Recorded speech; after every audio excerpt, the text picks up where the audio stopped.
for joining us for the third part of Effective Risk Management Strategies in Outpatient Methadone Treatment.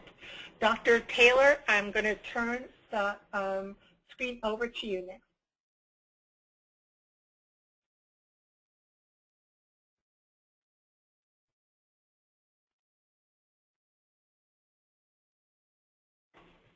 Okay, can you see my screen? Yes, you can make that just full screen. Or yeah, okay. All right, okay. Yeah, all right, well, good afternoon. I guess it's afternoon in most of the time zones, but I want to welcome you to our final presentation of modules 7 through 9. But what I'd like to do is to just do a brief recap of modules 4 through 6, which was presented, I believe, last week. Module 4 was related to the issue of impairment, and we discussed impairment at length, focusing on the definition and having some general understanding. We looked at not only the legal perspective, but the medical and clinical perspective. We talked about how to properly assess for impairment, and we discussed high-risk situations related to opioid treatment programs.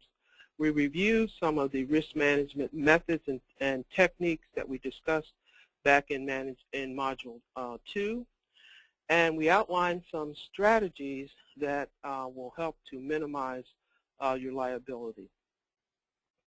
Then in Module 5, we discussed take-home medications, emphasizing that it is really the medical director of the program who has responsibility and accountability for take-home medications. We outlined the state and federal regulations and criteria and the differences. We discussed the process of obtaining exceptions to the regulations. We emphasized the importance of monitoring and documentation, and we discussed the legal implications related to take-home medications and outlined some basic clinic policies. And then lastly, in Module 6, we presented 3 different case studies focused on what we would call high-risk areas. Related case study number 1 was related to admission and induction issues, and the emphasis here was assuring that you have an adequate diagnosis of opioid dependence and meeting criteria for physiological dependence upon opioids as a serious prerequisite, and then the issues related to how to safely induct patients on methadone. Case number 2 dealt with take-home medications and procedures to minimize your risk when patients misuse their medication. The case was an issue revolving a patient who was given take-home medication and allowed his medication to be taken by someone else, and the person died. So that was just a classic example of how you need to have policies and procedures to assure that patients understand safely how to store medication and the risks that are involved. And lastly, we discussed the importance of assessing cardiac effects related to methadone. We pointed out a case involving the serious arrhythmia called Trusandra. The points, which is a potentially fatal cardiac arrhythmia. It is rare, but nonetheless, it is a risk that needs to be addressed. So now we're going to move on to Module 7. Let me bring it up here. Here we go. And this module discusses something called recovery-oriented methadone maintenance. Now, you might wonder what this has to do with risk management, but and throughout the remainder of the sessions today and throughout the course, I'd like you to, what I would call, put on your risk management thinking cap in terms of the issues that we are discussing and look at the relevance. Well, what is the relevance of risk of ROMM, what they call recovery-oriented methadone maintenance? What does it have to do with risk management? Well, ROMM is now recognized as acknowledging high-quality medical and clinical care involving opioid treatment. SAMHSA has focused as a model as a standard of care, it's the same thing, recovery-oriented systems of care. So opioid maintenance treatment is in this same umbrella. And as we will discuss shortly about ROMM, the emphasis here is upon peer-based recovery support and patient advocacy. These are central issues. So we will think about risk management principles and strategies that are related to ROMM. Now, in terms of our learning objectives for this module, we will discuss and define ROMM and report at least 4 milestones in the history of medication-assisted treatment for opioid addiction.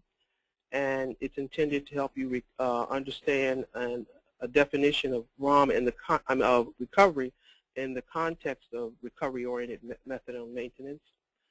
And the goal is to help you identify at least 5 changes in service practices related to ROMM, and to discuss 3 broad strategies for reducing stigma related to medication-assisted treatment. Now, ROMM is recognized as an approach to the treatment of opioid addiction that combines methadone medication along with professional and peer-based what we call support services. And this is the consensus and definition that was established by William Light and Lisa Torres, and in their document. At the end of this module, you'll see the reference for this.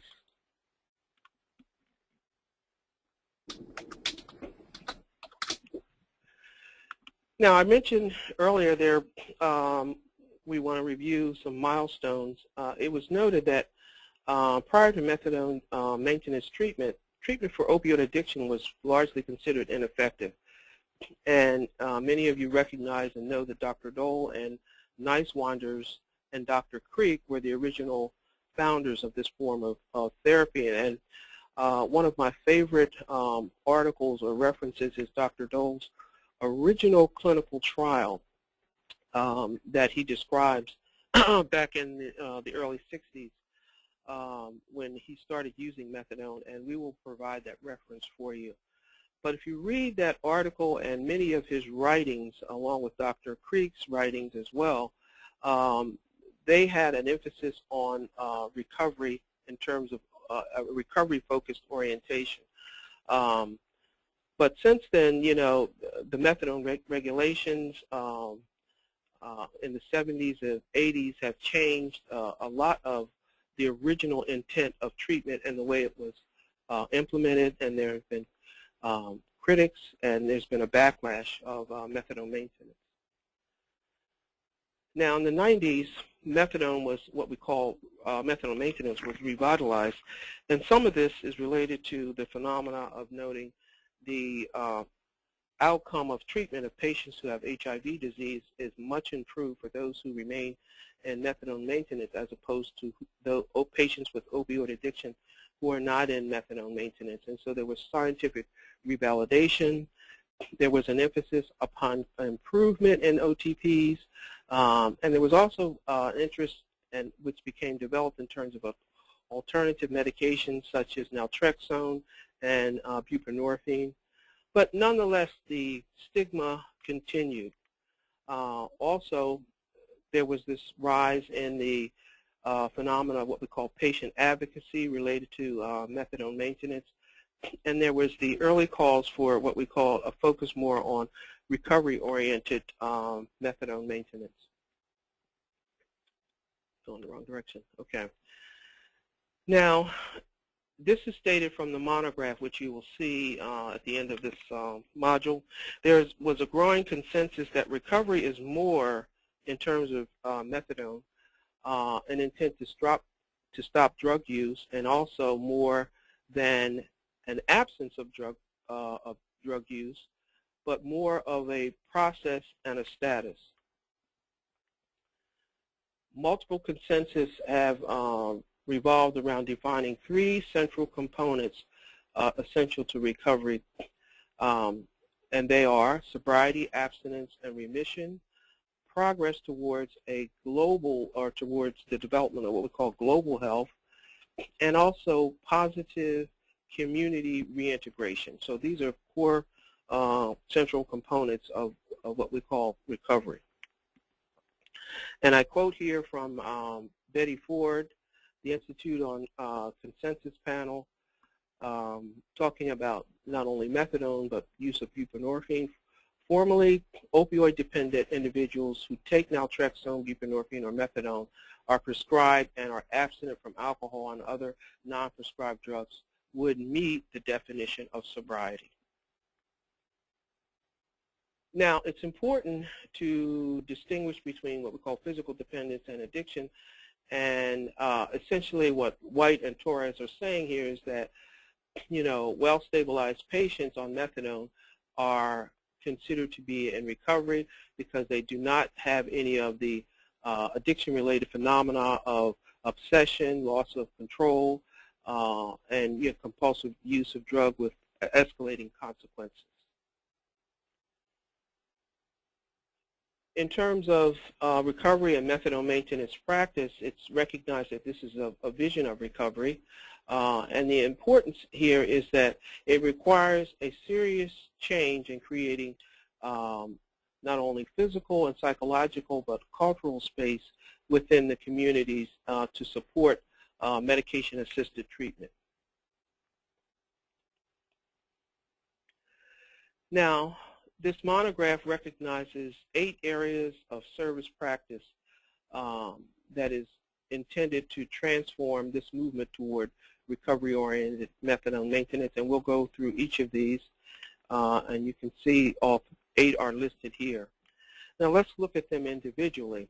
The first is that we're going to discuss in terms of these practices is access, engagement, and retention in treatment. Well, the focus here is that treatment capacity should be expanded to accommodate the need. There should be assertive management of what we call waiting lists for patients who need access to treatment, and there should be aggressive or assertive outreach for these patients. And dosing should be optimal. Again, you can see the emphasis on family and kinship support. And another basic principle here is this issue of peer-based recovery coaching. In terms of assessment and service planning, it recommends to use global instruments for assessment as opposed to, you know, very narrowly focused instruments, and that assessment needs to be continuous, not just at intake. The family needs to be involved, and the emphasis here is to move from what we call treatment plans to recovery plans. In terms of the composition of what we call the service team in ROMM, it's recognized that the role of physicians should be expanded, and it should be used optimally. Physicians should be involved in, you know, all aspects of the patient's treatment recovery, not just in terms of, you know, the overall medication and order writing. There should be access to what we call family and child therapy support, and greater emphasis on peers in recovery, either paid or volunteered, in these positions. And many programs have adopted peer-based support, either on a level of having staff or volunteers. In terms of looking at service relationships, there is emphasis on focusing upon respecting the patient's opinions and preferences related to their own individualized recovery. And we should change from this practice of having, or look very seriously at what the policies are for administrative or what we call involuntary discharge from treatment. The focus here is on elevating the patient's hopes and possibilities that can be achieved in recovery. And much is in the same of the sense of medical homes, that it should be patient-directed recovery.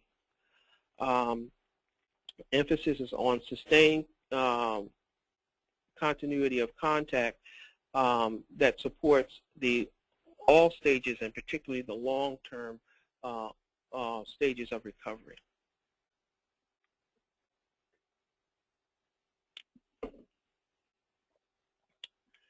Now, another one of these 8 areas is looking at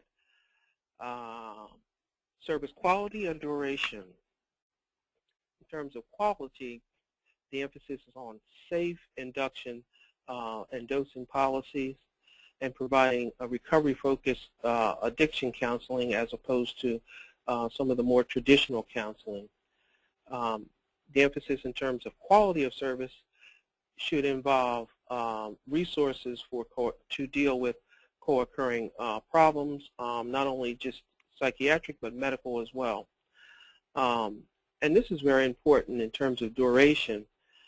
Extending the average length of duration of methadone maintenance treatment at least 1 to 2 years to achieve the best long-term recovery outcomes. You know, there have been many studies that have been conducted that show that, unfortunately, although methadone is considered a long-term strategy for treatment as opposed to some of the other forms of treatment, inpatient detox and outpatient treatment in general, many studies show that the average length of stay of patients in methadone treatment is less than a year. And in some cases, it's just a few months. So emphasis is placed upon improving the duration of treatment. And then also at the same time, increasing the percentage of patients who successfully complete treatment. Many patients, you know, can complete treatment in a satisfactory length of time if they have an adequate trial. Now, the locus or location of the service delivery, there's emphasis on expanding this in terms of having access to opioid treatment medications and what we call non-OTP treatment and support recovery sites. In other words, it shouldn't just be limited to the traditional opioid treatment program setting. And of course, you know, we all are familiar with office-based treatment involving buprenorphine and the model of medical maintenance.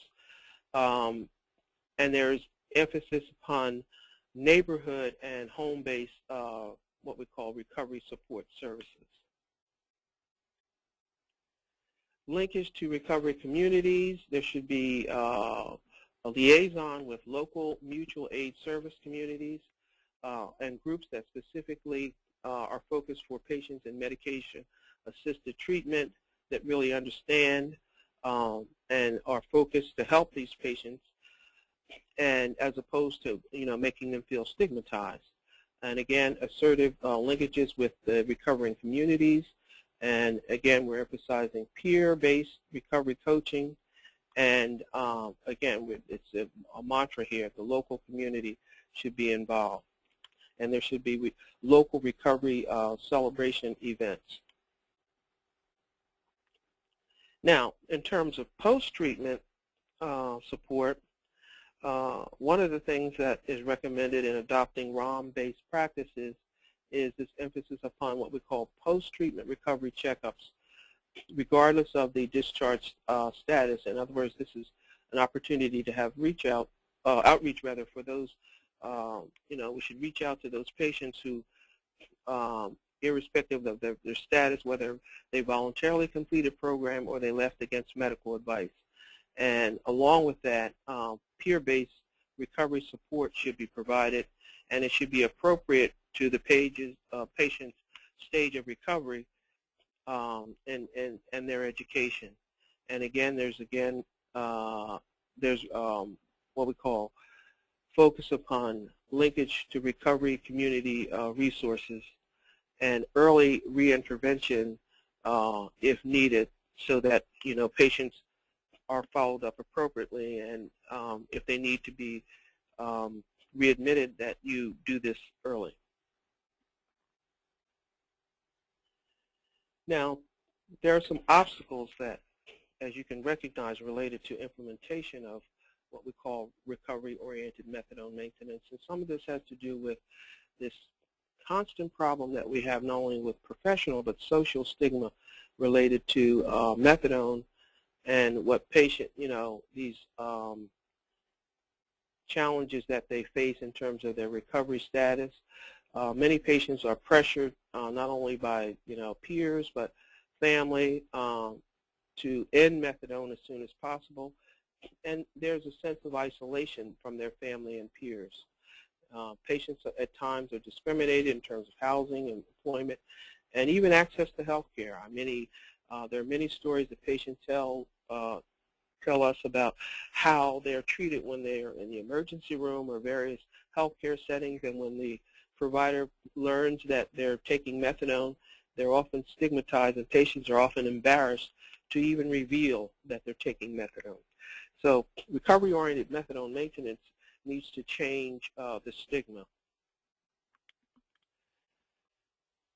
There are assumptions that we need to be knowledgeable about and work towards an understanding, because there is this stigma that's associated with addiction, and it's felt that, addiction is a choice. Another stigma is that methadone replaces one drug addiction for another. In other words, it's just a substitute. It's not a valid form of treatment. There's a stigma that methadone prolongs the issue of what we call an addiction career, or the patient's problems with addiction, rather than helping to resolve their addiction. There's a stigma that doses of methadone should be low and there should be short periods of use, as opposed to the original model is that it's a long-term strategy for addressing addiction to opioids. And I point out again, patients should be encouraged to stay in treatment as opposed to getting off methadone as soon as possible. Some strategies from the professional and also from the social arena to address stigma need to look at this issue of advocacy. That's the cornerstone. It's patient advocacy should be used to help address these issues of stigma, and also not only public but professional education about the benefit of opioid maintenance treatment involving agonist medications such as methadone and buprenorphine. And strategies need to increase what we call the interpersonal contact between these stigmatized and non-stigmatized groups. ROMM emphasizes the need for what we call a sustained campaign that is not only within the public arena but also within our own professional arena. We need to educate our peers about the benefit of recovery-oriented methadone maintenance. And here are three, at least two references on the website where you can download both of these papers that were written, the one most notably by William White and Lisa Torres, specifically focused on methadone-oriented methadone maintenance, and William White has written another paper that is very good in terms of the issue of NA and pharmacologic treatment with opioid addiction medications. And both are available at this website. At this point, do we have any questions related to this module? Dr. Taylor, I don't see any questions in yet. So thanks for asking, though, but you can continue. Okay, because the plan is to allow you to entertain questions after each module, but if not, then we do have time at the end to go into some detail with questions and answers. Yes, right. Okay. Thank you. Okay, I'm going to move now to the next module, and again, I want to remind you to put on your risk management thinking cap as we discuss and go through the issues that are presented here today. Our learning objectives for Module 8, which is a focus on pain management therapy, are to help you to understand what I call the unique issues related to pain management therapy involving patients who are receiving opioid maintenance treatment. And then also to help you, to provide you with some risk management strategies to minimize what we call the core liability risk involving the care of patients in opioid maintenance treatment who are also receiving pain management treatment. Now, I indicated, I believe back in Module 1, I'm not sure, what the primary indication for opioid medications are, in a sense, to deal with moderate to severe pain and opioid dependence.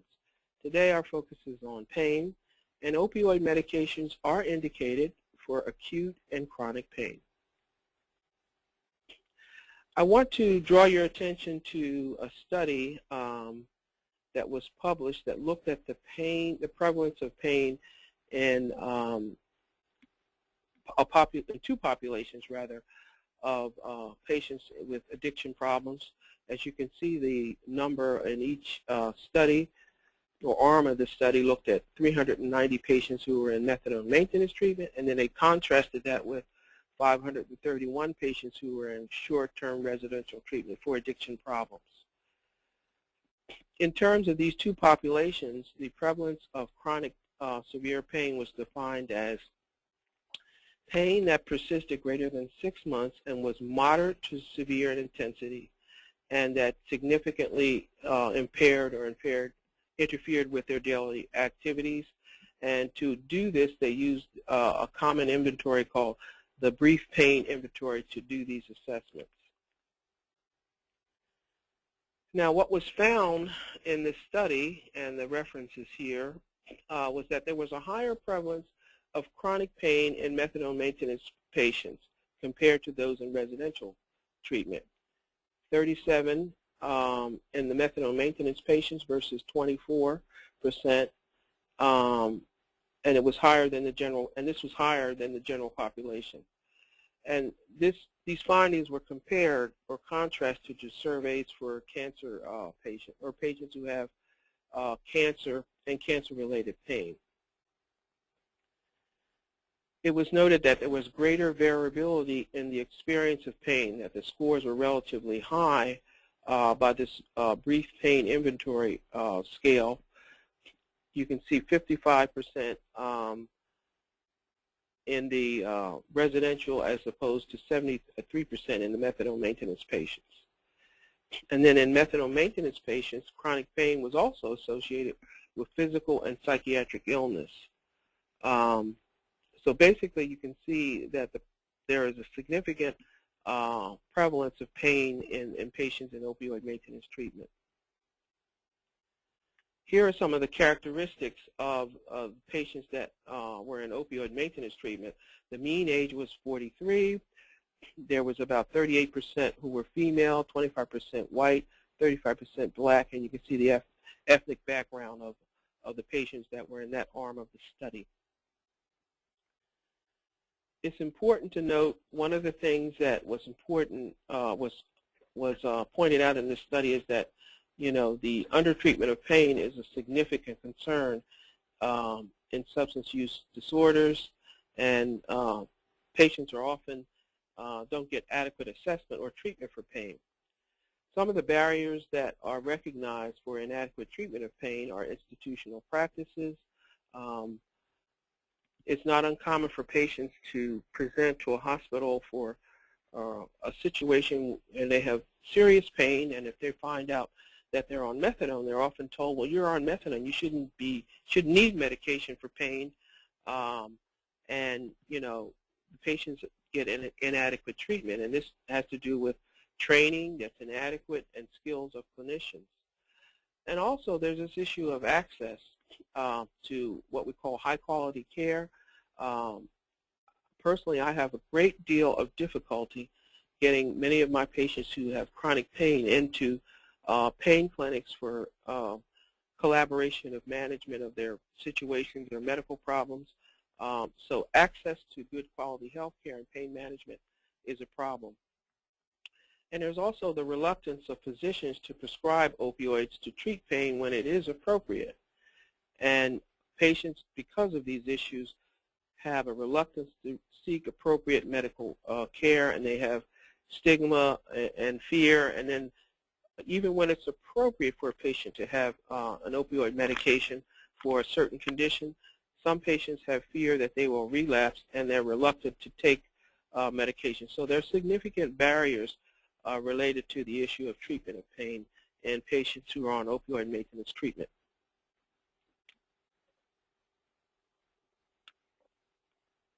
It's also important to recognize that studies do show that methadone maintenance treatment patients do have a lower pain threshold compared to what they call matched controls. And I personally believe this and see this phenomenon in my patients, and perhaps this may be a tendency for, in particular related to chronic pain, for many of our patients to seek and continue the use of chronic opioid medications when it really isn't indicated for conditions for which other medications, other pain medications may be appropriate. So patients have, our patients in particular have a lower pain threshold. It's important to recognize that there really is a synergistic relationship between pain and addiction. And you see this phenomenon that's represented in this diagram here that shows the back and forth relationship and the various issues that are related: sleep disturbance, drug dependence, functional disability. There's increased stress, and the issue of depression and anxiety, and secondary discomfort. So here we're trying to emphasize that it's a complex issue, this synergy between pain and addiction. And here is the reference, and it's a very good monograph that I think is still available on the website of the NIDA's website, Science and Clinical Practice, written by Sid and Savage, and noted experts in the field of not only pain but addiction. As we move on, I want to discuss and clarify some differences in terminology, because it's important to distinguish or have distinction between what we mean by opioid dependence, tolerance, physical dependence, and opioid addiction. The issue of the dependence is defined as a state in which an organism functions only in the presence of a drug. By the same token, it's manifested as a disturbance of physical disturbance when the drug is removed, and here we're talking about the withdrawal syndrome. Tolerance is recognized as a state in which an organism no longer responds to a drug, and higher doses are required to achieve the same effect of that drug. In terms of opiate addiction, you're going to have tolerance and physical dependence, and this state of what we call compulsive behavior, and the behavior is reinforcing and rewarding or pleasurable. And there's loss of control indices such as continued use despite adverse consequences of health, social functioning, and there's this illicit and inappropriate drug-seeking behavior in response to the craving and drug hunger. So again, opiate addiction has this state as well, this compulsive behavior, loss of control. Yes, you have physical dependence and you have tolerance, but that's the distinction. Now, in terms of the spectrum of pain disorders, and this is not intended to give you a complete understanding of pain. Again, I'm referring you to this monograph, which goes into quite detail, but you should understand that there's what we call nociceptive pain, neuropathic pain. Pain can be mixed, and we look at pain in terms of being categorized in terms of acute pain and chronic pain. I want to focus my attention more on acute and chronic pain, because chronic pain is probably the issue that we deal with mostly in opioid treatment programs.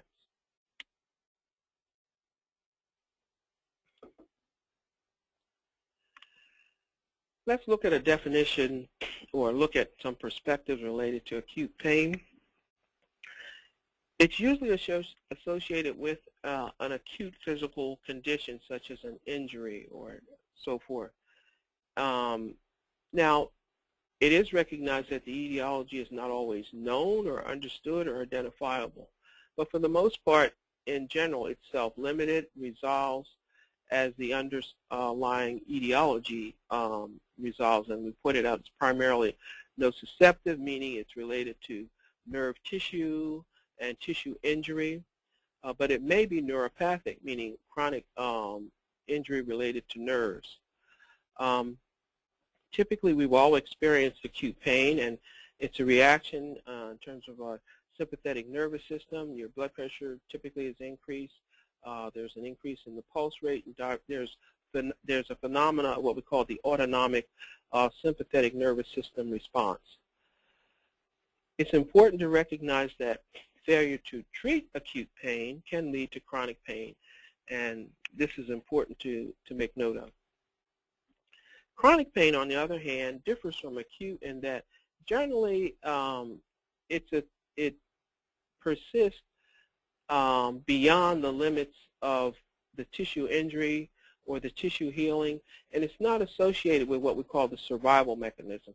Acute pain is really a signal, a protective or survival indication of an injury, and it's more of a phenomena that's related to that. But chronic pain differs in that no longer serves what we call the survival or beneficial purpose.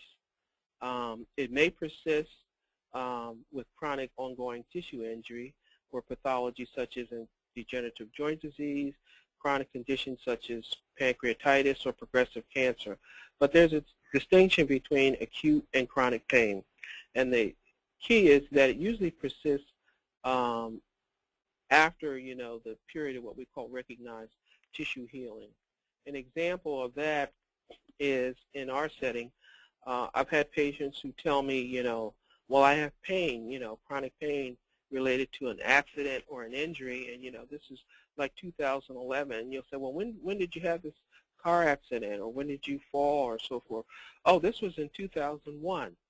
So typically the acute pain related to that injury is within a relative period of time, but the patient now is describing classically what chronic pain is. This is long after the period of traditional tissue healing, but there could be ongoing tissue pathology damage.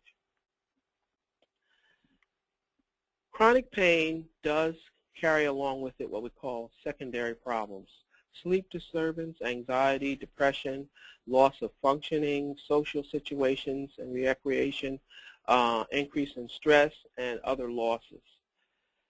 From a physiological standpoint, it is at times difficult to determine, acute pain, but nonetheless, there is a physiological basis for it. And then this leads to the issue that because of this difficulty in determining it, the objective physiological signs can be absent, or we're skeptical about the patient, and there's this issue of mistrust. You can have exacerbations, acute exacerbations associated with chronic pain. And importantly, chronic pain really requires what we call a multi-dimensional approach for its treatment. Let's look at the issue of chronic pain disorders and opioids. There's going to be the experience of what we call tolerance, increasing amounts to achieve the effect, and there can be physical dependence, meaning when the medication is withdrawn, there is withdrawal symptoms or withdrawal phenomena. But when it's appropriate and effective, there is improvement and stability of functioning, and typically there's adherence with the treatment plan or the prescribing and scheduled visits for follow-up. You do not see what we call the aberrant behavior, the drug-seeking behavior and illicit drug use. You do not see, or you don't have patients who are lost control of their use. The phenomenon of what we call doctor shopping, going to multiple prescribers for the same medication, or therapeutic duplication of medications in the same class. And patients take their medications typically as prescribed. They don't escalate their dose. If they're getting a certain medication and instructed to take it twice a day, 3 times a day, they typically remain within those dosing limits, and you don't find that they're taking excessive or large quantities over a period of time. Contrast this with what we call pseudo-addiction, and this is typically describing what we call a chronic pain patient who has been labeled as having addiction or as an addict, but the real issue is that there's inadequate treatment of their pain. And there's this appearance of drug-seeking behavior by the patient, probably increasing their dose of medication to get adequate pain control. You may see the phenomena of the patient going to several doctors to get medications and early refills, and seeming as if they have addictive behavior. And ideally, they're viewed as being non-compliant. But when you take a very careful history, you can see that the patient really does not have addiction-related behavior, but their pain treatment is inadequate. And by giving them adequate pain treatment, you can, in a sense, cure a patient. And I have had, over the course of my career, patients who I found that they really were had pseudo-addiction, that it was chronic pain, and they really weren't appropriate for treatment in an opioid addiction treatment program. They had bona fide pain, and they weren't getting adequate pain treatment. And when the patient was referred or provided with adequate pain therapy and appropriate medications, the patient improved and did well. So you need to understand the distinction between pseudo-addiction with a chronic pain patient who is not getting the appropriate therapy.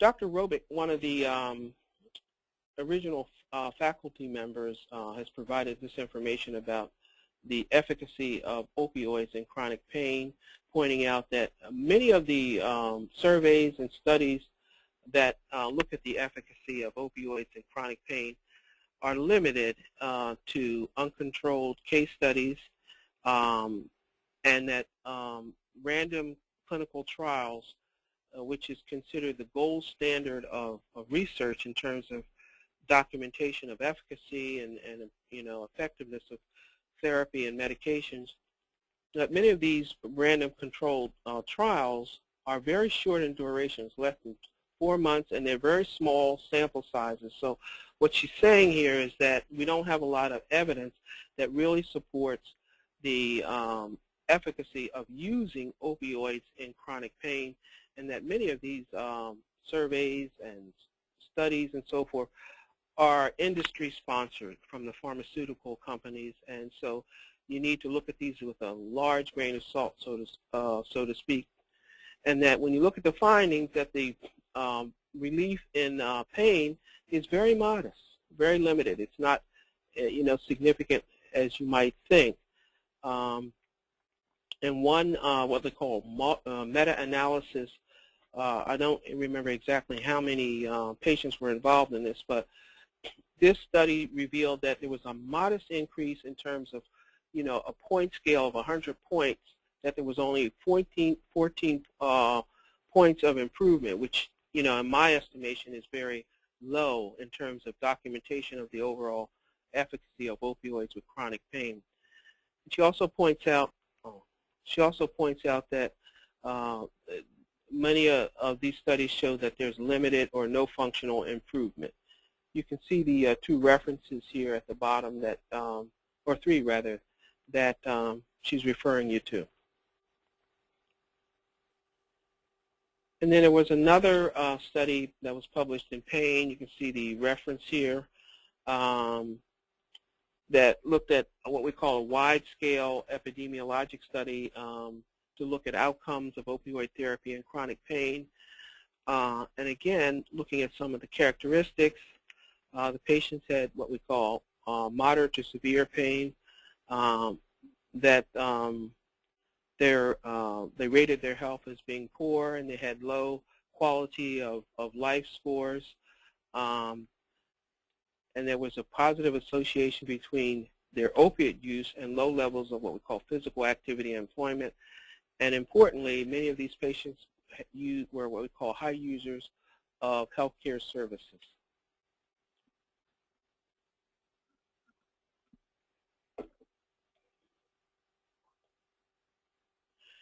Now, that's just a basic core primer on pain, looking at the definition of acute and chronic pain and some of the unique issues related to pain in and of itself. And then, as I'm stating here, I'd like you to put on your risk management cap to think about patients who are simultaneously in opioid maintenance treatment and also have pain or problems with pain and are receiving either pain management therapy or need pain management treatment. Now, there's some recognized risk management strategies, and I have them listed here, or some information that you should be aware of. There's this thing called universal precautions. We'll go into each of these in detail. I wanted to point out to you something called the opioid risk tool that is a recognized tool used in the pain management community. Something called patient medication agreements and opioid agreements. There should be guidelines for patients who are hospitalized for conditions related to not only medical problems, but their issues dealing with pain. And also the issue of having informed consents with patients. And lastly, I want to outline the recent, well, relatively recent rather, FDA warnings related to specifically the use of methadone in pain management.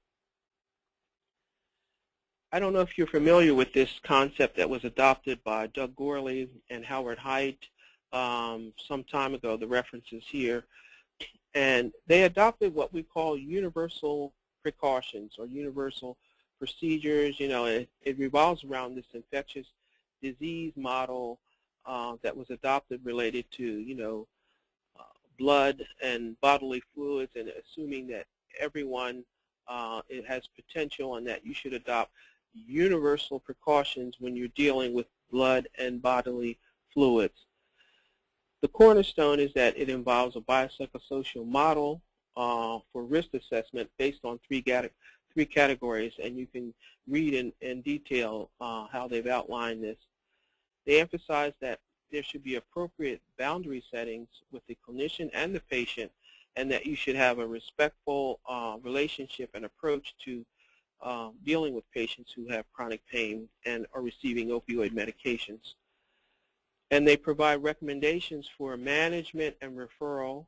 And adoption of this model will help to reduce stigma. It will improve your outcome with patients, and it will help you to minimize and contain risk involved with patients. A couple other things that I want to point out in relationship to Gorley and Haidt's model of universal precautions is that there should be informed consent and an emphasis upon treatment agreements. And during this process, there should be pre- and post interventions that assess the pain level and the level of functioning throughout. And then there should be consideration of what we call a trial of opioid therapy and adjunctive pain management therapy. One of the things that, and this is misspelled, that they emphasize is the 4 A's in terms of assessing for pain. The degree of analgesia or pain, the degree of activity that's involved, if there needs to be assessed for potential adverse reactions, and aberrant behavior. They emphasize that you need to periodically review the patient's diagnosis, the reason for pain, because pain is a phenomenon. It's not really a diagnosis. Pain is a phenomenon. And you should have a review of any comorbid conditions, and you should address any addictive behaviors, and there should be excellent documentation. The opioid risk tool, as I pointed out, is an instrument that's used commonly in the pain management community. The reference here, if you want to read more, learn more about this, is from Webster and Webster, and it's intended to be used as an initial assessment, and it stratifies risk in terms of low, moderate, and high. And just to give you an average, most patients would, particularly now here, we're looking at patients traditionally from the pain management or medical community. We're not looking at patients who have outright what we call addiction history. So again, this is skewed in the sense that most pain management programs are dealing with patients who are not readily identified as having addictive disorders. So you can see what they're saying is that most would fall in this category. having low, meaning not most, but only 6% are low, meaning 94% did not have risk in terms of based on these characteristics. And then again, looking at the corollary here, a moderate risk was 28%, and you can see only about 9% were considered high. So the numbers are in reverse here, and it could confuse you. What they're saying is, based on this article that was written here, only 9% were in what we call the high-risk category. Again, looking at the pain management community, and the areas that were assessed were the family history, the personal history, the age of the patient. They looked at if there was a history of any pre-adolescent sexual abuse, past or current, or physiologic or psychological disease. In terms of risk management strategies, a patient agreement is an excellent tool because the patient agreement establishes clear expectations between the physician and the patient. It specifies what the purpose of the opioid therapy is, what the potential side effects are, what the goals of treatment are, and the physician's role in prescribing the opioid medication that is prescribed in a responsible manner. And by the same token, the patient has expectations that they will use these medications in a responsible fashion. Now contrast this with an opioid agreement, and an opioid agreement is that only one provider will prescribe opioid medications. In other words, there will be one physician, and the patient agrees not to get opioid medications from any other provider or doctor, and the patient agrees to keep all their scheduled appointments. In other words, if they're to be seen in 2 weeks or 1 month or whatnot, that they won't have all these excuses that they can't make their appointment. And then the opioid agreement includes the use of either drug screens or some means of testing to see about if the patient is actually taking the medication. Patients agree to comply fully with all aspects of the treatment regimen, including behavioral therapy and physical therapy, when it is recommended. Patients are prohibited from using alcohol and other drugs and any illegal medications. And patients have an understanding of potential side effects and that they will not operate or drive heavy equipment or a motor vehicle accident until they have adjusted to the medication and are not experiencing any side effects of sedation.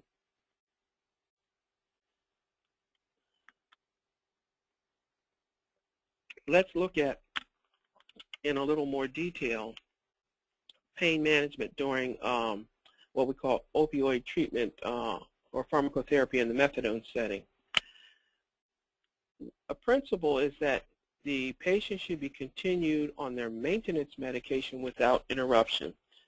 And this is not uncommon that patients are hospitalized or in a hospital setting or medical setting, and their methadone dose is either stopped or altered because of fear. But the principle here is that patients should be continued on their maintenance dose without interruption. And we'll talk about how you work with other medications. And they should be provided with what we call the short-acting opioids for pain management as needed, but there needs to be understanding how these medications work. When we talk about short-acting opioids, we're talking about drugs such as morphine, hydrocodone, hydromorphone, and so forth. And because these are shorter-acting drugs compared to the longer-acting drug of methadone, and they need to be dosed appropriately and provided as needed. It should be recognized that patients may require higher doses than typically are used for other patients, and sometimes physicians and providers are uncomfortable with this, but they don't recognize the phenomena of tolerance that patients have, so they will require higher than normal doses at sometimes of these shorter-acting opioids. Absolutely what should be avoided, and I can recall cases of where it was not known or not revealed that the patient was receiving methadone, and they got a mixed agonist along with methadone. And if you're familiar with this, you know this can be potentially quite serious, and it precipitated withdrawal. So buprenorphine and other agonists should be avoided. Prescriptions, particular for short-acting opioids, should be monitored closely, and by this we mean patients ideally should be giving the least quantity that's necessary, and they should have frequent follow-up. It's not a good practice to prescribe large quantities of these drugs without appropriate follow-up. In terms of your hospitalized patients, particularly those who are having elective procedures or you have some period prior to their admission, this issue of discussing their methadone dose and continuant should be done prior to the admission if possible. Now, sometimes it's not always practical, and patients are hospitalized and the program finds out subsequently, and vice versa. But there should be a clear understanding regarding this, and again emphasizing that their maintenance treatment and dose should not be interrupted, and that they should have adequate treatment for their pain. And this is a quote from one of my colleagues, Dr. Pate, who says that the recovery room is not the place to negotiate pain management. Programs, physicians, and staff in the opioid treatment program should be available to collaborate with the hospital staff about the management of the patient's pain while they're in the hospital. If patients, for various reasons, can't have anything by mouth, not for oral, then the patient can be given methadone, in particular by the intramuscular route. They can also be given morphine sulfate as a substitute. Again, it's a short-acting medication, and you can see they need to have their dose every 6 hours, but there needs to be an adjustment of the methadone dose. So the alternative for patients who cannot take it by the oral route can take it in the intramuscular route. But you need to monitor your patients in this setting, or they need to be monitored for being over, or what we call under-medicated, not getting enough or having too much. And here is again one of my statements from my colleagues about methadone for continued maintenance or substitute morphine will not provide analgesia. I have countless stories from patients who were told that, well, you shouldn't require any pain medication because you're on methadone. And again, methadone will not provide maintenance for continued or appropriate analgesia. Lastly, I want to emphasize, and I can't remember exactly, but we're going to provide you with a reference of the FDA black box warning for pain management that was issued, I believe, in 2008. But there's some specific areas that I want to go over here that point out that the indication for methadone in dealing with pain management, there should be an indication for severe non-responsive pain, or it should be used in a setting where other medications or therapies are not effective. So that's the indication. It shouldn't be used for simple problems related to pain. It should be only indicated for moderate and severe pain.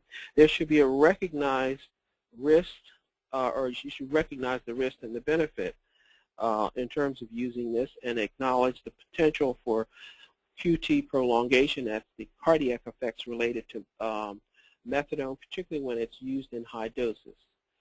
So you should consider, in terms of risk management strategies, looking at the risk. What is the risk and what is the potential benefit if you're going to use methadone for pain management? And if there are going to be high doses involved, this issue of QT prolongation should be addressed. In using methadone for pain, and in some cases methadone is used for pain, but for acute pain, you need to recognize the difference in terms of the duration of action, typically when methadone is prescribed for pain, it's prescribed anywhere from every 8 to every 6 hours because the effect, the duration of analgesic action is less, and it's only about 4 to 8 hours. The pain, the analgesic effect. We're not talking about the effect for withdrawal management. We're talking about the analgesic effect. The duration is much shorter, and when it's used, typically it's prescribed 3 to 4 times a day.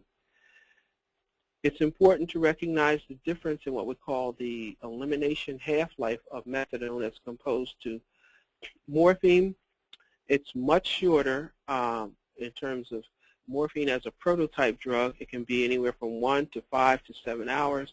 But the half-life, and what we're talking about is remaining in the system and having potential effects, can be as short as 8 hours, but can be long as 59 hours. And this is where the problem is, not recognizing the difference in the pharmacology between methadone and shorter-acting opioids when it's used in pain management. Methadone's peak respiratory effect, which is one of the significant areas related to adverse reactions, occurs later, and it persists longer than the peak analgesic effect we pointed out was short, 4 to 8 hours. The respiratory effect occurs later, and it can last longer. It's important with pain, in terms of pain management, to recognize what we call the steady state phenomena, the time that it takes for the body to achieve what we call steady state of the plasma concentration. It can take 3 to 5 and as long as 7 days of dosing for the body to achieve that. And I believe previously I showed you a graph that it looks like this. It goes up and up, and there's peaks and troughs. But to stable off, it takes about, on average, 3 to 5, and in some patients it can be as long as 7 days before they achieve what we call steady state, and hence the need to carefully titrate medications. There should be caution when you're using what we call those equianalgesic conversion tables that tell you how to convert a dose of pain medication to methadone and vice versa. Those tables don't recognize that tolerance can be incomplete and imprecise and can lead to states of patients being over-medicated. So those tables, when converting to methadone in particular, should be used very cautiously. Now let's talk about comprehensive pain management, because opioid medications are used, but they're not the all of pain management therapy. Guidelines that are recognized in terms of chronic pain is that chronic pain is a complex biopsychosocial phenomena, and clinicians, physicians, nurse practitioners, or anyone with prescribing capabilities should focus on the integration of what we call other psychotherapeutic interventions that revolve around functional restoration, and there should be an interdisciplinary approach to therapy. There should be use of what we call adjunctive non-opioid therapies and medications. So these are some basic guidelines in terms of how to approach chronic pain, particularly with the focus of opioid medications. In terms of pharmacopoeia, or what we call what is the spectrum of medications for therapy in terms of chronic pain, non-steroidal anti-inflammatory drugs are often a cornerstone in treatment for chronic pain, but there are certainly other medications and categories of medications that are listed here. Anticonvulsant medications such as gabapentin, more commonly known as Neurontin, muscle relaxants. I pointed out the issue of the phenomena that we see the problem with some muscle relaxants, in particular carisoprodol or soma, which can be potentially problematic in the use of methadone, but nonetheless some of these medications are considered what we call adjuvant adjunctive medications that are used in pain management therapy. Antidepressants, Elavil is a medication. Some of the antidepressants are used adjunctively. Adrenergic drugs, topical agents are used, and of course you can see the role of opioid analgesics. addressing potential problems with vitamin D deficiency in patients who have chronic pain is also recognized as appropriate adjunctive pharmacologic therapy. Now, other modalities that should be incorporated in a comprehensive pain management program. The various modalities, as you can see, are pointed out here. Some of the cognitive behavioral therapy, chiropractic care, yoga, so interventional pain management, TENS units, and so forth. So the point here is that not only are medications appropriate, but non-pharmacotherapy is also excellent for patients, and patients should have these resources available. So in summary, in terms of pain management therapy in the opioid setting, it's important to recognize that acute and chronic pain is prevalent.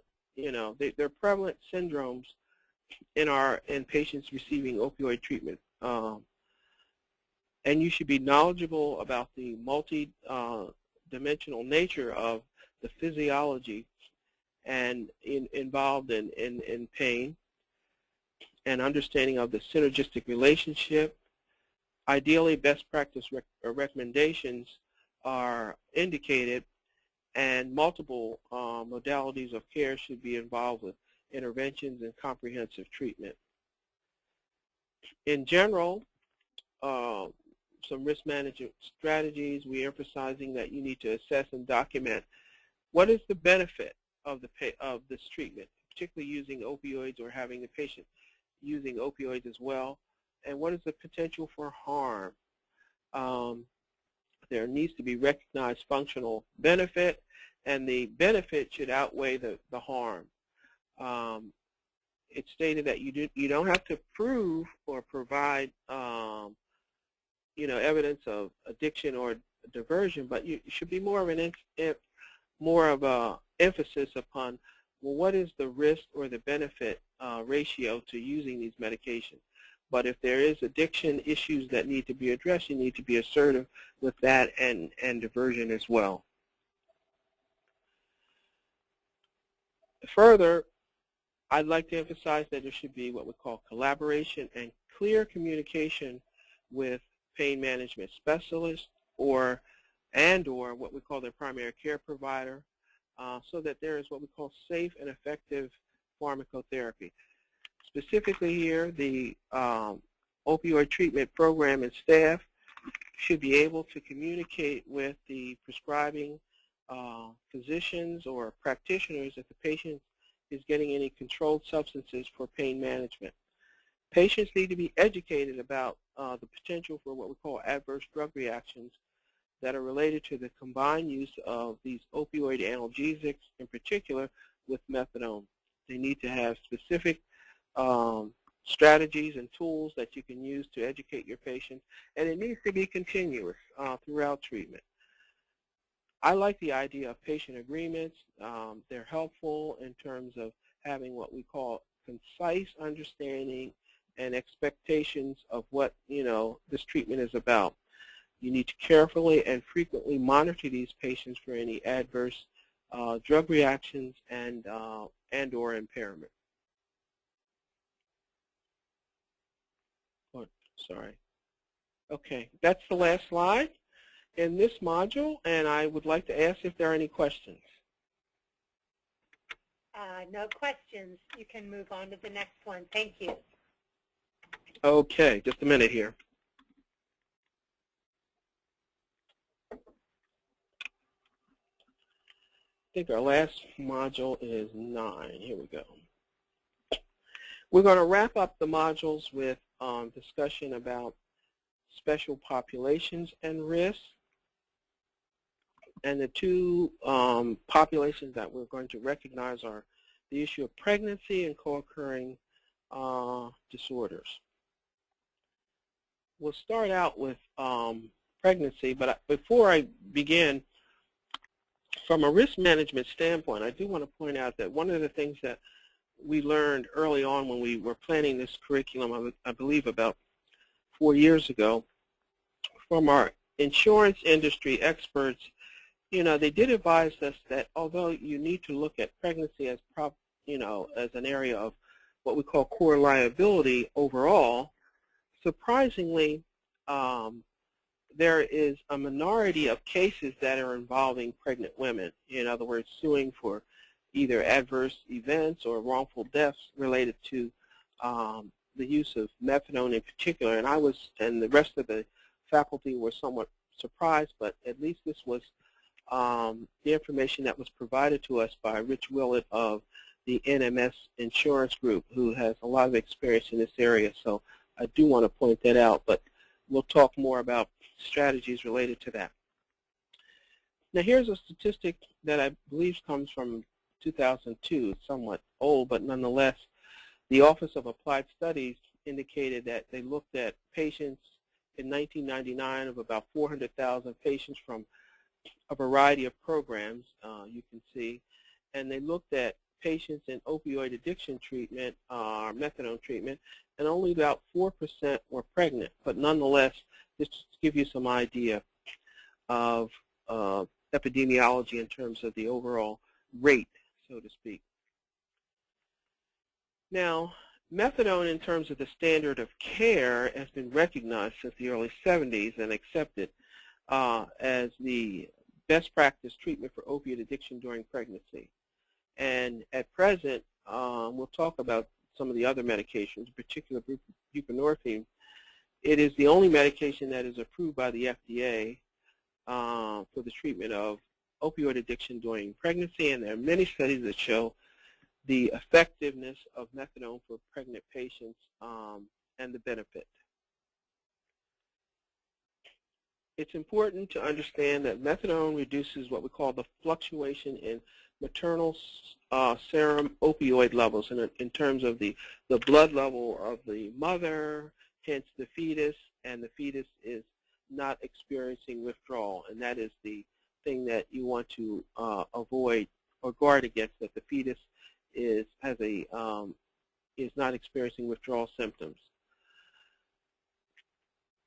Comprehensive methadone maintenance treatment with what we call adequate prenatal care has the effect of reducing what we call the incidence of obstetrical and fetal complications, in particular what we call intrauterine growth retardation, low birth weight babies, and also it improves the morbidity and mortality of the fetus. And here is a reference from Loretta Finnegan in 1991. Loretta Finnegan established one of the early treatment programs related to pregnant women and parenting women here in Philadelphia, the Family Center program, and it's still in existence. And she has many published articles, and she's recognized as an authority in this area related to maternal and health during pregnancy with opioid addiction treatment. Again, emphasizing that comprehensive methadone maintenance treatment for pregnant women must have prenatal care. In terms of practices, priority for admission for patients who are pregnant with opiate addiction should be established in programs. And I'm referring you back to the federal criteria that if a patient, I'm sorry, going the wrong way here. If a patient is pregnant and has opiate addiction, you do not have to establish the 1-year history of opioid addiction. You have a federal waiver to place that patient on methadone, if the woman wants to be in methadone treatment. So again, there should be priority for admission for pregnant women, and it should be understood that there is a waiver for the 1-year history of opioid addiction prior to being admitted. Programs should have the capability of assessing women throughout. Obviously, upon admission, there should be pregnancy testing and screening, and monthly thereafter, generally when patients are admitted to maintenance programs. And you should have the capability of confirming positive pregnancy screens, because you need to confirm if there is what we call a stable or intrauterine pregnancy, because the patient could have a spontaneous abortion and still have a positive pregnancy test. So it needs to be confirmed if the pregnancy is intrauterine or if the patient may have an ectopic pregnancy. Also, in terms of programs, you should have protocols that educate your female patients about the risk of becoming pregnant while on methadone because of the neuroendocrine changes. And it's not unusual for patients prior to intake to talk about, or at intake rather, saying that their menses or menstrual periods were irregular and they don't use contraception and they didn't think they could get pregnant. They get started on methadone.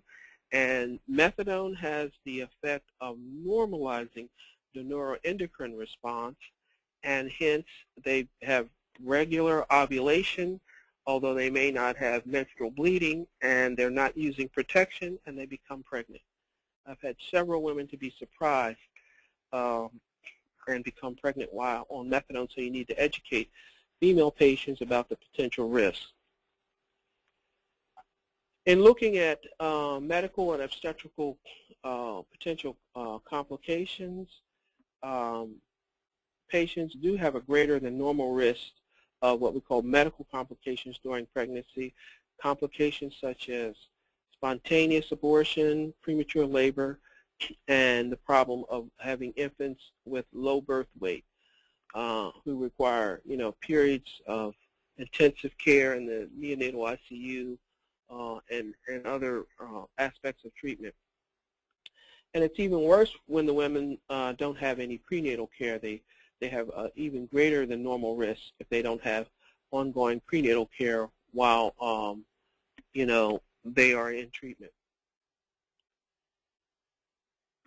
The issue of detoxification during pregnancy comes up for women who are addicted to opioids, and the consensus, and this is taken from ASAM, and there's also other consensus, that to detoxify a pregnant woman while pregnant woman with opioid addiction is rarely appropriate because there's a high rate of relapse and recidivism as it is with, non-pregnant patients. So the emphasis is that the best practice is that is appropriate to maintain an opiate agonist treatment with methadone, and it's rarely appropriate to have the patient go through what we call a medically supervised withdrawal. However, if that's the case, if the patient refuses to be placed on methadone, it should be considered. If the patient lives in an area where methadone is not available presently, and we'll talk shortly about buprenorphine, so that this is not necessarily an issue that used to be a problem in certain areas of the country where methadone was not available. We now have buprenorphine that's being looked at. And also, if the patient so desires and is stable during treatment, it can be done, but it's not advised. Again, it's not appropriate. But there are sometimes circumstances where the patient is very disruptive to the treatment setting, and that there's no choice. And there are protocols on how to safely withdraw a pregnant woman from methadone or to deal with withdrawal management from opiates as opposed to maintenance. During pregnancy, just as with other patients, the dose of methadone should be individually determined, and it should be adequate to control craving and to prevent withdrawal, because if the mother is in withdrawal, the fetus will be in withdrawal. It should be important to recognize that as the pregnancy progresses, the blood level of methadone potentially is lower, and this has to do with the increased fluid volume in pregnancy and the larger tissue reservoir and the metabolism that's related not only to the placenta but the fetus. So in other words, the message here is that blood levels will be lower, so patients will require to be evaluated for adequate and effective dosing that should be individualized. Patients should be continued on an established dose, and it should be titrated as needed or necessary. There is what we call altered pharmacokinetics during the third trimester, which is the last 3 months of pregnancy. And this, in many patients, does require what we call splitting of the dose to flatten out the curve and to improve maternal and fetal stability of the plasma level. And I have a graph here that points this out. And typically what I'm demonstrating here is a dose-response curve over a 24-hour period. And I don't have levels indicated here, but on the axis here, we're talking about the methadone blood level. And what this is intended to convey is that this is would be a typical dose-response curve of a patient who says that I wake up sick and my baby moves a lot, meaning the fetus is experiencing potentially withdrawal, and the mother has symptoms as well. Well, this is what is happening, is that you can see between 0 to 8 to 12 hours, the patient is at a single dose of 80 milligrams is feeling relatively normal. But somewhere around the 16th hour in a 24-hour period up until the end of the 24-hour period, they fall into this period where they're symptomatic, feeling sick or having withdrawal. If the patient gets what we call a split dose, that same dose of 80 split to 40-40, it flattens out this curve. You can see that they stay within this normal range of feeling comfortable and not feeling sick. You can see that there is some fluctuation, but it doesn't get down into this area here where they're potentially sick. They stay within that minimum level of being symptomatic. So this is demonstrating to you what the effect of having the patient have a split dose of, example here would be 80 milligrams of 40. They would take 40 at the clinic in the morning, or generally say like 8 o'clock, and with instruction to take the second dose anywhere from 6 to maybe 8 o'clock in the evening, so that you flatten out this curve here, and as opposed to this phenomenon. And what's pointed here is the difference. You can see this is what we call the peak and trough ratio, and this is a significant ratio indicating that the patient could benefit from a split dose because the ratio is greater than 2. Here it is less than 2 and with what we call the normal range, and you can see the improvement when you put a patient with this kind of phenomena on a split dose, and you can see that this improves their overall response to their dose. I'd like to point out that according to the studies here, that in terms of the methadone dose, there's been no consistent correlation between the patient's dose during pregnancy, in other words, the mother's dose of 40 milligrams versus 200 milligrams, and the severity of the neonatal abstinence syndrome, or NAS, what is called. In other words, the severity of that dose, the correlation of that dose with the baby's presentation of withdrawal and their management. There are protocols, and Dr. Finnegan has established some of the early protocols in terms of scoring and how to manage the neonatal abstinence syndrome for the fetus after it is delivered. But again, I'm pointing out that there's no correlation, hence the need for patients to have adequate doses as opposed to try and limit their doses. Obviously, their dose should be maintained at the lowest effective dose, but there shouldn't be any discrimination for raising the dose if the patient's dose is not adequate. In terms of breastfeeding, it is advised and recommended that pregnant patients on methadone can breastfeed their babies as long as they don't have HIV disease or positive.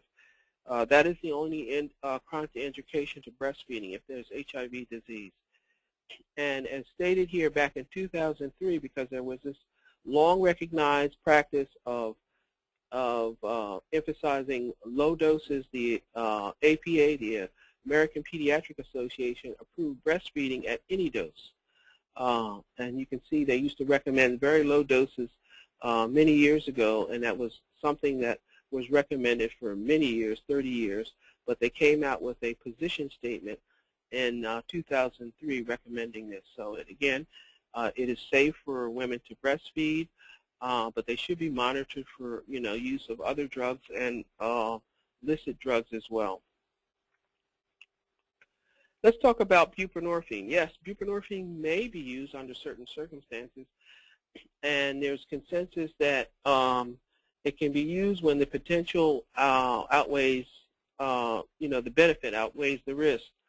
There are some ongoing clinical trials and studies that are pointing out that there is a great deal of improvement of the infants or babies experiencing less what we call neonatal abstinence syndrome withdrawal, and the possible benefit of using buprenorphine in pregnant patients. It's still being investigated, but at present it's not FDA approved.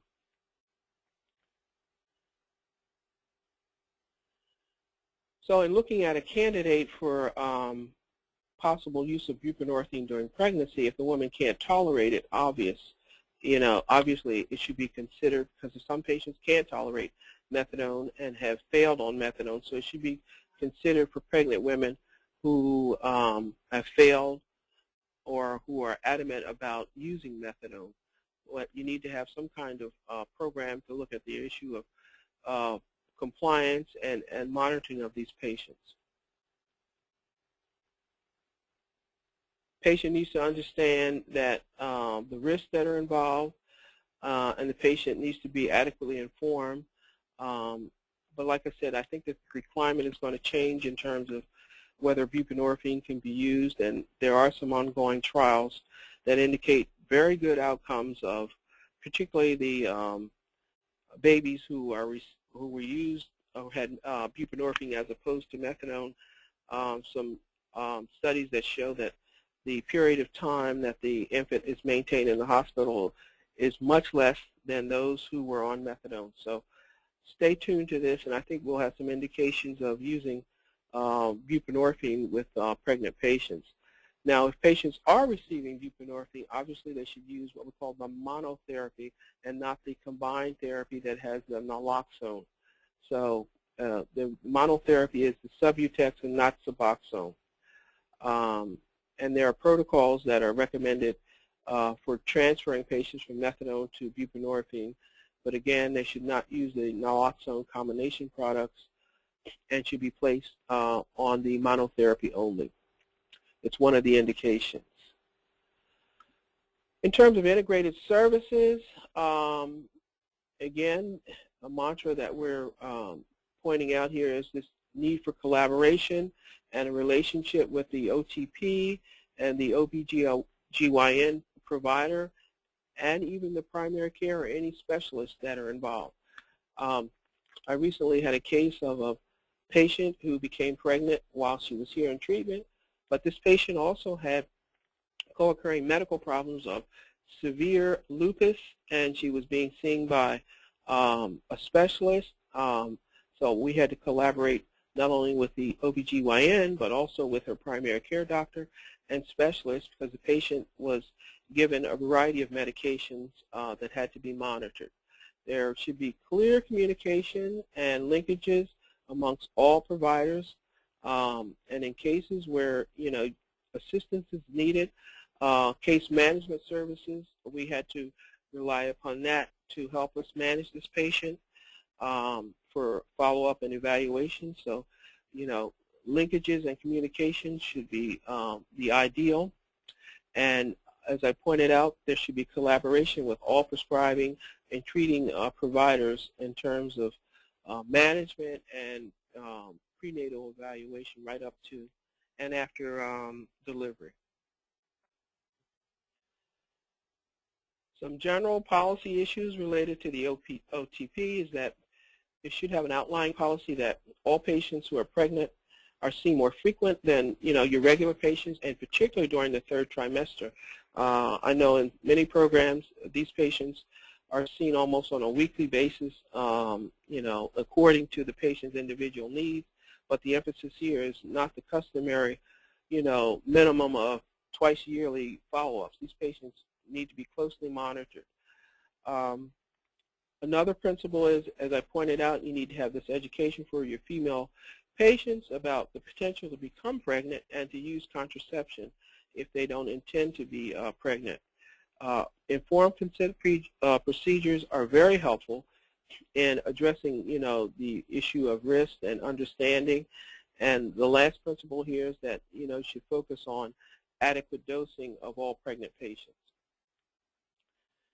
Let's wrap up this special populations module with a discussion about what we call co-occurring disorders. The term here refers to the coexistence of a mental disorder with a substance use disorder in an individual. And the understanding here is that if you don't treat both, or in particular the co-occurring disorder, it can interfere with the optimal treatment of opioid treatment.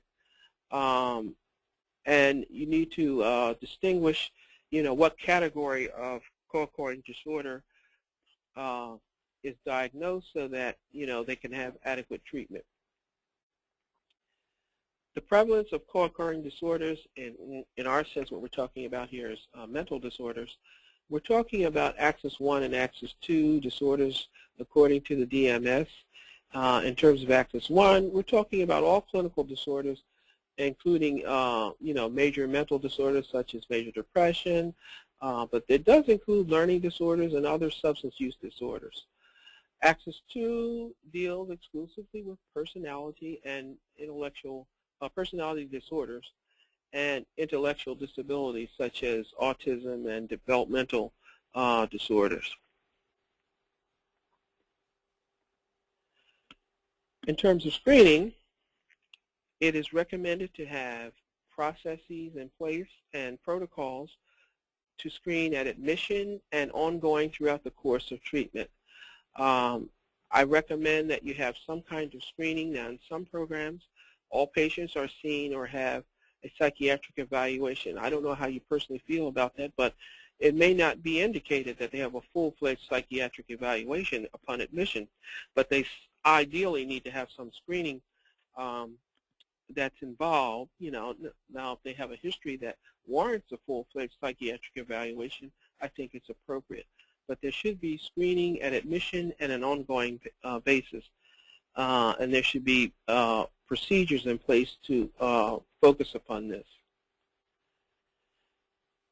Obtaining an accurate diagnosis from a psychiatric point is essential. You must assure and confirm that the diagnosis is accurate.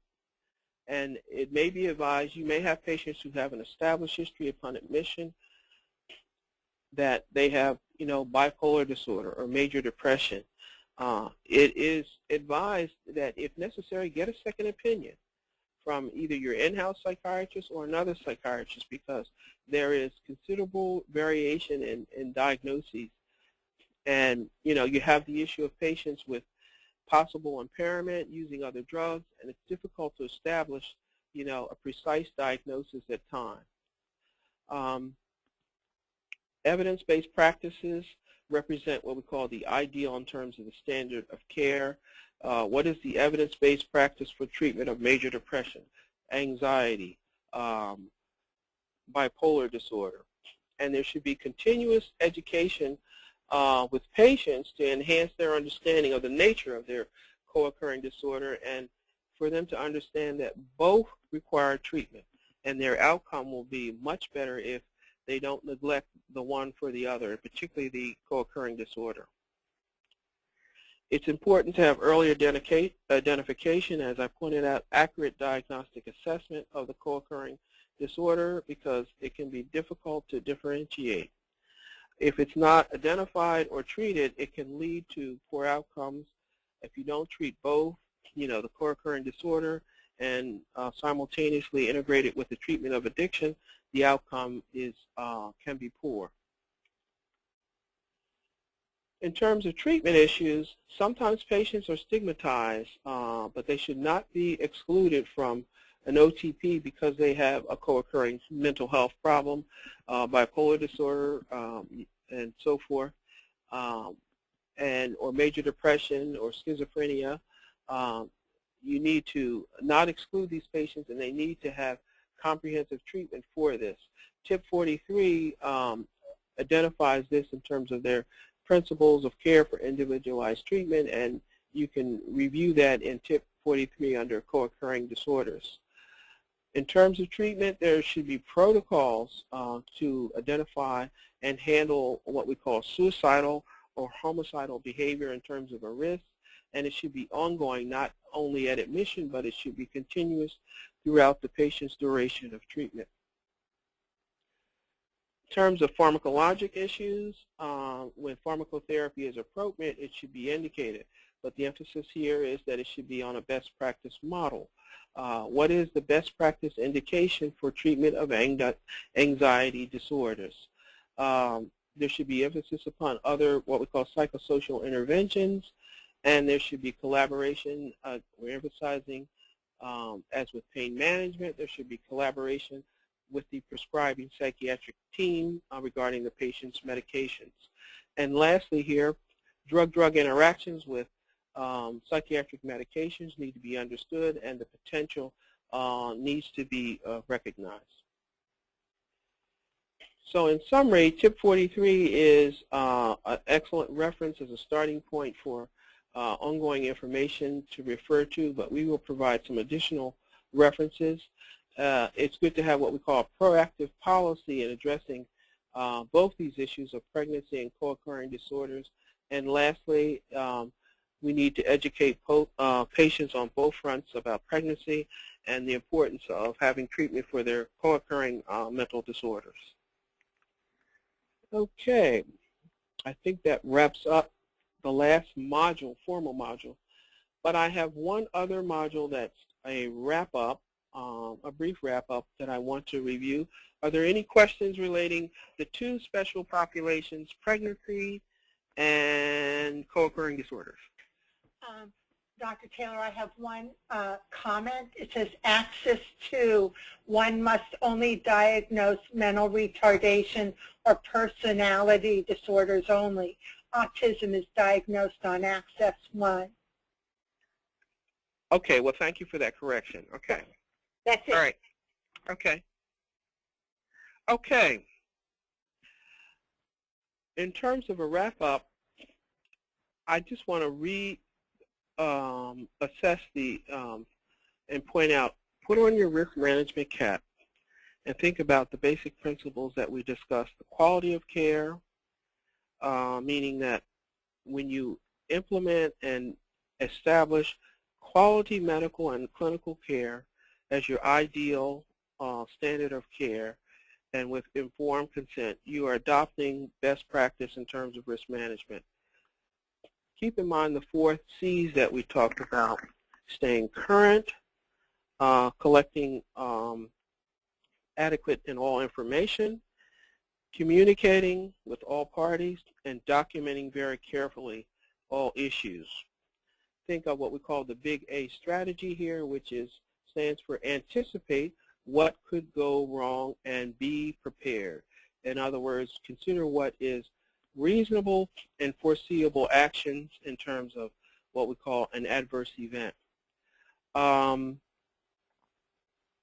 We talked about specific methods and techniques and strategies that you can adopt and that are modeled with an emphasis on opioid treatment programs. But importantly, you need to establish a culture of risk management, and it's a top-down approach, and it involves the total OTP community from patients as well as all of your staff.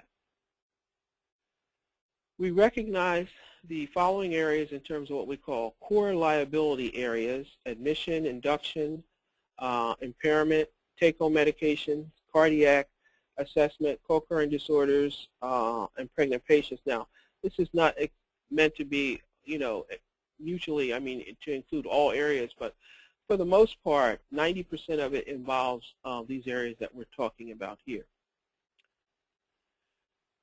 In risk management, the goal is to prevent, in terms of liability prevention, we want to prevent an adverse event or injury as defined as bodily injury, loss, disability, and obviously a wrongful death. So that's the goal of liability prevention and risk management, and your focus should be upon thinking of these possibilities.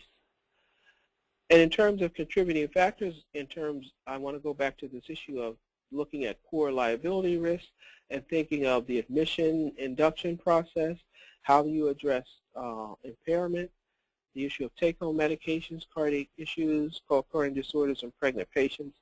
Think of possible adverse events and injury that could be related in terms of your core liability risk.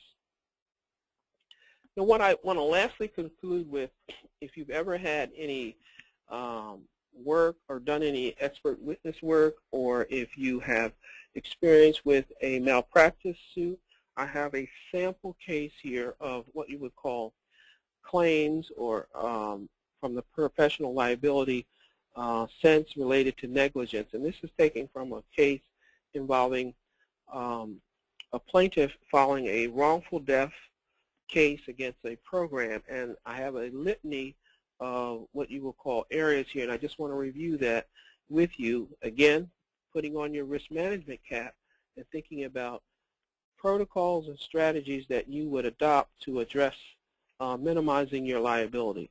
So I'm just going to read through these. You can see the first one that was in this written complaint was that the OTP failed to prescribe the appropriate or proper dose of medication.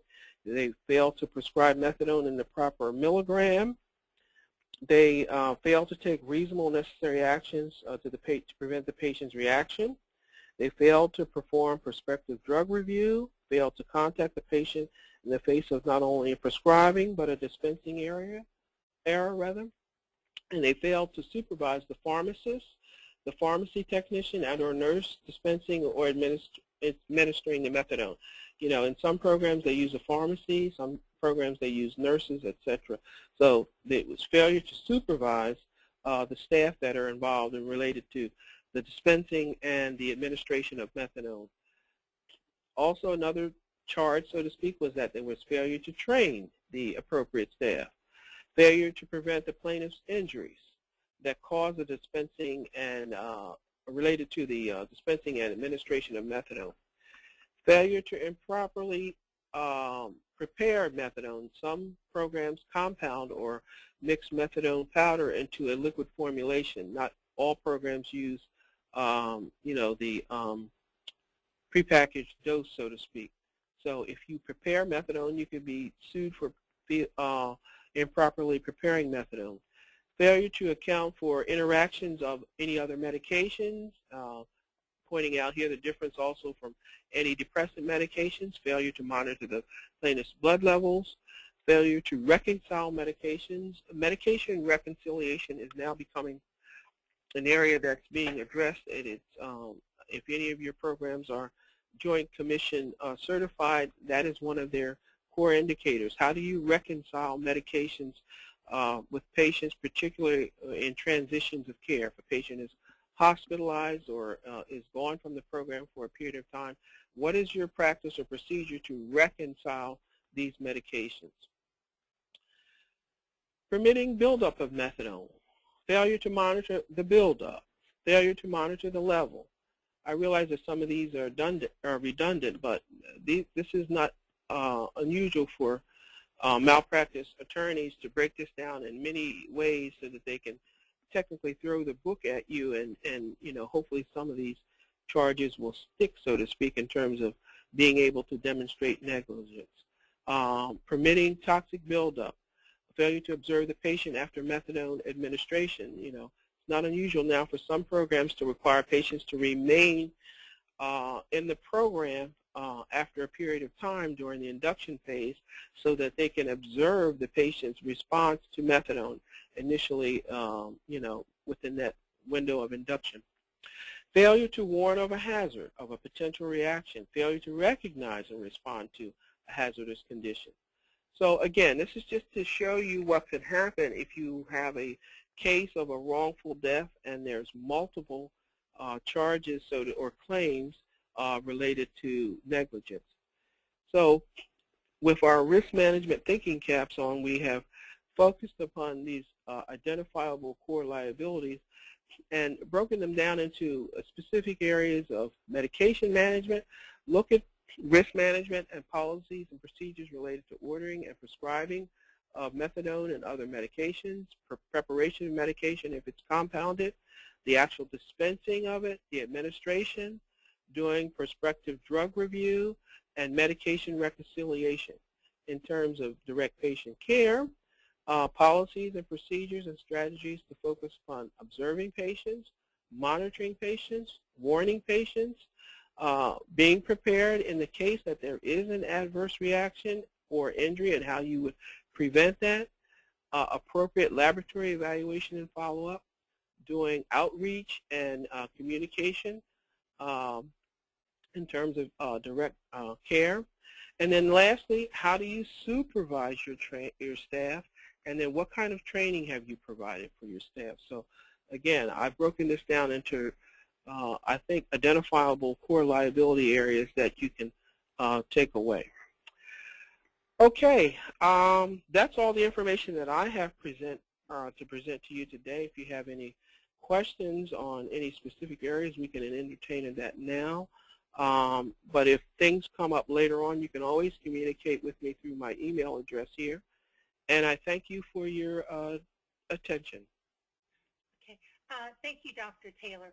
I did send a chat out to people, but just want to mention that we can open the phone lines if they would like to speak instead of typing in their questions or comments. So okay. Please just click on the little hand icon next to your name, and I will unmute you so that we can hear your concerns and address them. In the meantime, Dr. Taylor, I'll take the screen back from you. Okay, no problem.